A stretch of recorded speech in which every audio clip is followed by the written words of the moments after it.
धर्म के लोगों को मान सम्मान स्वाभिमान से जीने की ताकत दिया और उनके इस काम में बाबा साहब डॉक्टर भीमराव अंबेडकर की पत्नी माता रमाबाई ने कंधा से कंधा मिलाकर उनका साथ दिया। कहते हैं कोई आंदोलन तब तक सफल नहीं हो सकता जब तक उस आंदोलन में इन माता और बहनों का साथ ना हो, वो कोई आंदोलन कभी नहीं सफल हो सकता। सम्मानित साथियों, बाबा साहब डॉक्टर अंबेडकर 13 साल की उम्र के थे तभी शादी हो जाती है। अजीब लग रहा है, 13 साल की उम्र में बाबा साहब अंबेडकर की शादी होती है। 9 साल की उनकी पत्नी थी माता रमाबाई अंबेडकर और 13 साल की उम्र बाबा साहब अंबेडकर की थी। शादी हो गई।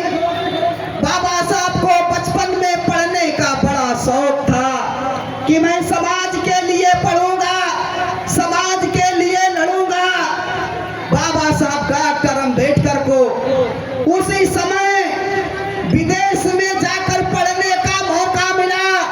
बाबा साहब अपनी पत्नी रमाबाई से कहते हैं, रामू मुझे विदेश में जाकर पढ़ने का मौका मिला है, अगर तू कहेगी तो मैं पढ़ने के लिए जाऊंगा, अगर मना कर देगी तो हमारे 5 बच्चे हैं, इन बच्चों की पालन पोषण में तेरी मदद करूंगा। माता रमाबाई पढ़ी लिखी नहीं थी। 9 साल की उम्र में माता बारी शादी हुई तो पढ़ी लिखी नहीं थी। माता रमाबाई बाबा साहब को कहती है, बाबा साहब जाइए विदेश पढ़ने के लिए, मैं आपके 5 बच्चों को किसी तरह से पाल लूंगी। बाबा साहब अंबेडकर विदेश में पढ़ने के लिए चले जाते हैं। जब बाबा साहब चले जाते हैं तो बाबा साहब का एक बच्चा था, उस बच्चे का नाम था गंगाधर। गंगाधर बीमार पड़ गया और माता रमाबाई के पास पैसा नहीं था कि अपने बच्चे का इलाज करा पाती। मर गया बाबा साहब का पहला बच्चा, इलाज के वजह से मर गया, पैसा नहीं था, मर गया। बाबा साहब का पहला बच्चा मर जाता है।